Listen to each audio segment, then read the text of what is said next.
চিরঞ্জিত academy চ্যানেলে প্রত্যেক primary ও upper primary TET প্রার্থীকে স্বাগত জানাই। আশা করি সবাই ভালো আছো, টেটের জন্য ভালোভাবে প্রিপারেশানও নিচ্ছ। এই প্রিপারেশান নেওয়ার ক্ষেত্রে আমি চিরঞ্জিত স্যার তোমাদের সঙ্গে আছি। গতদিন আমরা ধ্বনি পরিবর্তনের কিছু রীতি নিয়ে আলোচনা করেছিলাম বাংলা পেডাগজির ক্লাসে, এবং বলেছিলাম যে আজকে আমরা কারক নির্ণয় নিয়ে কিছু আলোচনা করব। তাই কারকের কিছু প্রশ্ন নিয়ে চলে এসেছি, যেখানে এমসিকিউ টাইপ প্রশ্ন এবং সেখানে লাইন তুলে প্রশ্ন দেওয়া আছে। ঠিক আছে, যেভাবে পরীক্ষার খাতাতে গদ্যাংশ বা পদ্যাংশ থেকে লাইন তুলে বলে দেয় কী কারক, সেইভাবেই এখানে প্রশ্ন রেডি করা আছে। প্রশ্ন লাইন দিয়েই প্রশ্ন রেডি করা আছে। তো চলো দেরি না করে আমরা সরাসরি সেই কারক নির্ণয়ের আলোচনাতে চলে আসি। প্রথম প্রশ্ন দেখো, সবাই যারে সব দিতেছে তার কাছে সব দিয়ে ফেলি। যারে, এটা কি কারক?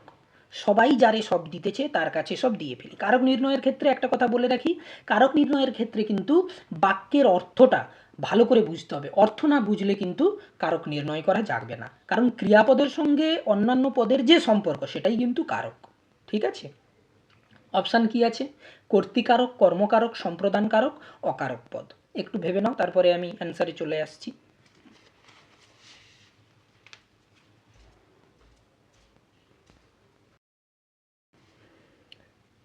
এবারে অ্যান্সারে চলে আসছি। বলা হচ্ছে উত্তর গ, অর্থাৎ সম্প্রদান কারক। সম্প্রদান কারক কাকে বলে? না, সম্প্রদান কারক মানে নিঃস্বার্থে কোনো কিছু দান করা বোঝাবে। আচ্ছা, এখানে দেখো বাক্যটা ভালো করে, আমি প্রথমেই বললাম যে অর্থটা আমাদের ভালো করে বুঝতে হবে। সবাই যারে সব দিতেছে।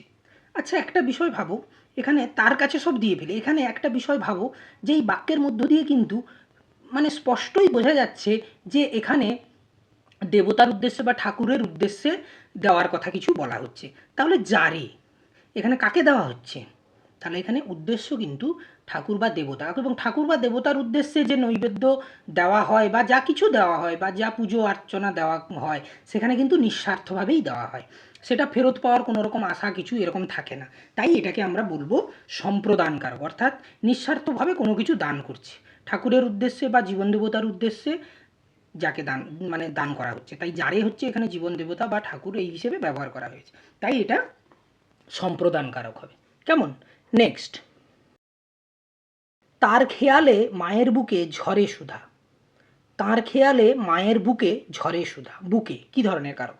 অধিকরণ কারক, অপাদান কারক, কর্মকারক, অকারক পদ। একটু ভেবে নাও, তারপরে অ্যান্সারে আসছি। এবারে অ্যান্সারে চলে আসি। বলা হচ্ছে উত্তর খ, অপাদান কারক। কেন অপাদান কারক?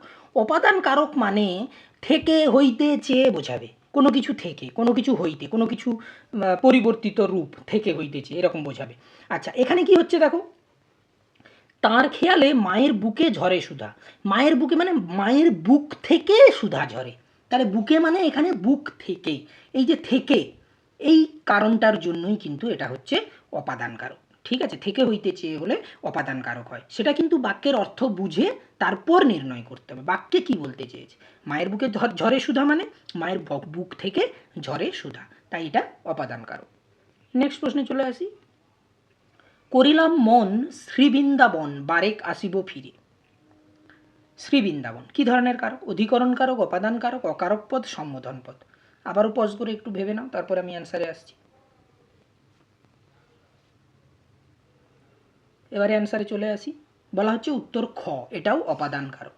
তার কারণ কি দেখো, শ্রীবৃন্দাবন বারেক আসিব ফিরে, মানে এখানে যিনি বলতে চেয়েছেন, যিনার বক্তব্য, তিনি বলতে চেয়েছেন যে শ্রীবৃন্দাবন থেকে একবার ফিরে আসি বা একবার ঘুরে আসি, এটাই বাক্যের মাধ্যমে বোঝাতে চেয়েছে যে আমি মন করেছি, আমার মন হয়েছে শ্রীবৃন্দাবন থেকে একবার ঘুরে আসি। তাই এখানে কাব্য ছন্দে মানে কবিতার ছন্দের খাতিরে এখানে সেভাবে লেখা আছে, করিলাম মন শ্রীবৃন্দাবন বারেক আসিব ফিরে, অর্থাৎ শ্রীবৃন্দাবন থেকে ফিরে আসার কথা এখানে বলা হয়েছে। তাহলে থেকে হইতে চেয়ে হলে অপাদান কারক বলেছি, তাই এটাও অপাদান কারক। ঠিক আছে, অর্থ বুঝে করতে হবে, আমি কিন্তু বারে বারে জোর দিয়ে বলছি। নেক্সট,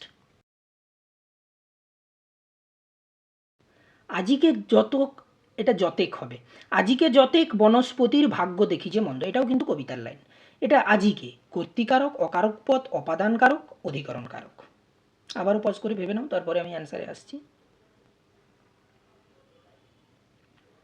এবারে অ্যান্সারে চলে আসি। উত্তর ঘ, অধিকরণ কারক। অধিকরণ কারক মানে কি? স্থান, কাল, বিষয় এই ধরনের বিষয় যদি বোঝানো হয় তখন সেটা অধিকরণ কারক হয়। তাহলে এখানে কাল মানে কি, সময়ের কথা বোঝানো হচ্ছে। আজিকে যতেক বনস্পতির ভাগ্য দেখিছে মন্দ, অর্থাৎ আজকে সকল গাছগাছালির খুব ভাগ্য মন্দ, অর্থাৎ ঝড় আসছে, কি হবে না হবে, কবিতাটা আশা করি সবাই জানা আছে। তাহলে আজকে এটা সময়ের উল্লেখ করা হচ্ছে।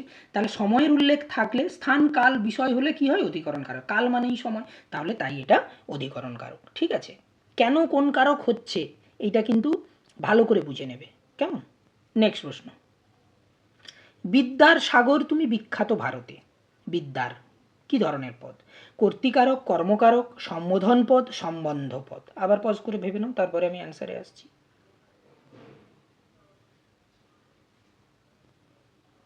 এবারে অ্যান্সারে চলে আসি। উত্তর ঘ, অর্থাৎ সম্বন্ধ পদ। কেন সম্বন্ধ পদ? সম্বন্ধ পদের ক্ষেত্রে একটু বলে নিই। কারকে কি হয়, অনেক পদ থাকে যেটার সঙ্গে ক্রিয়ার কোনো সম্পর্ক থাকে না, কিন্তু সেই পদটি বাক্যে ব্যবহার করার সময় র বা এর বিভক্তি যুক্ত করে ব্যবহার করা হয়, তাকেই বলা হয় সম্বন্ধ পদ। অর্থাৎ র বা এর বিভক্তি যুক্ত করে বাক্যের সঙ্গে একটা সম্বন্ধ স্থাপন করা হয় তার। দেখো, বিদ্যার সাগর, বিদ্যার সাগর মানে কি, আমরা বিদ্যাসাগরকে বুঝি। তাহলে বিদ্যাসাগর না বলে এখানে বলা হচ্ছে বিদ্যার সাগর। তাহলে বিদ্যা এই শব্দটার সঙ্গে বা এই পদের সঙ্গে র বিভক্তি যুক্ত করা হয়েছে। আমি কি বললাম, র বা এর বিভক্তি যুগে বাক্যে ব্যবহৃত হয় এবং বাক্যের সঙ্গে একটা সম্পর্ক তৈরি করার চেষ্টা করা হয়। ঠিক আছে, বা সম্পর্ক তৈরি করা হয়। তাহলে এখানে বিদ্যার র বা এর বিভক্তি যুক্ত আছে, তাই এটা সম্বন্ধ পদ। আবার এরকমও হয়, মামার বাড়ি যাব, যদি মামারটা হাইলাইট করা থাকে তাহলে সেখানেও কিন্তু সম্বন্ধ পদ। দাদার পেন্সিল নিয়ে খেলছিলাম, তাহলে দাদার এখানেও সম্বন্ধ পদ হবে। ঠিক আছে, পারলে এই যে বাক্যগুলো বলছি এগুলো একটু নোট ডাউন করে রেখে দিও বোঝার সুবিধার্থে। ঠিক আছে, নেক্সট প্রশ্নে চলে আসি। বৎস তোমার এ কি লীলা। বৎস কি ধরনের পদ, কি ধরনের কারক নির্ণয় করতে বলা হচ্ছে। কর্তৃকারক, কর্মকারক, সম্বোধন পদ, অকারক পদ। আবারও পজ করে ভেবে নাও, তারপরে আমি অ্যান্সারে আসছি।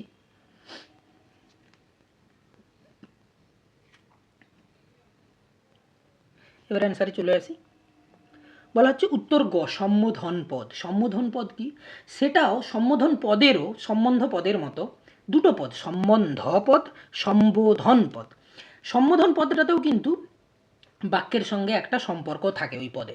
সেখানে কি হয় না, কাউকে বা কোনো ব্যক্তিকে সম্বোধন করা হয়। বৎস তোমার একই লীলা, কোনো শিষ্যকে হয়তো বলা হচ্ছে বা কোনো ব্যক্তিকে বলে বৎস, বৎস বলে তাকে কি করলাম, সম্বোধন করলাম। আচ্ছা, আবার কীরকম হয়, মহাশয় আপনি কি বললেন। শুধু আপনি কি বললেন বললেই বাক্যের অর্থ সম্পূর্ণভাবে মানে প্রকাশ পাচ্ছে, বা বাক্যের বা মনের ভাব সম্পূর্ণভাবে প্রকাশ পাচ্ছে। কিন্তু যখন বলছি মহাশয় দিয়ে তাকে কি করলাম, সম্বোধন করলাম। এই যে সম্বোধনের বিষয়টা চলে আসছে বাক্যের মধ্যে, সেই যে পদটা দিয়ে সম্বোধন করা হয় সেটাকে বলা হয় সম্বোধন পদ। তাই বৎস বলে যেহেতু এখানে সম্বোধন করা হয়েছে, এটা সম্বোধন পদ হবে। কেমন? আজকে তাহলে আমরা কয়েকটা কারক নির্ণয় নিয়েও আলোচনা করলাম, এমসিকিউ। এগুলো কিন্তু খুবই ইম্পর্ট্যান্ট, এভাবেই লাইন তুলে আসবে, কোনোভাবে ভিডিও স্কিপ করবে না, মানে এই ক্লাসের যে ভিডিওগুলো। তাহলে কিন্তু শিখনের ক্ষেত্রে, তোমাদের শিখনের ক্ষেত্রে কী হবে, একটা ঘাটতির জায়গা তৈরি হয়ে যাবে। আমি প্রচুর প্র্যাকটিস করাবো ব্যাকরণ, যাতে কোনো ব্যাকরণ যাতে তোমাদের ভুল না হয় সে চেষ্টা আমি আপ্রাণভাবে করে যাব। তার সঙ্গে সঙ্গে পেডাগজি তো প্র্যাকটিস অলরেডি করেওছি এবং আবারও করব। এখন আমরা একটু ব্যাকরণের উপর আলোচনা শুরু করেছি। ঠিক আছে, তাহলে পরের ক্লাসে আবার দেখা হবে, আবার কিছু এমসিকিউ নিয়ে পরের ক্লাসে চলে আসব। ঠিক আছে, ভালো থেকো সবাই, ভালোভাবে প্রিপারেশান নাও, কেমন?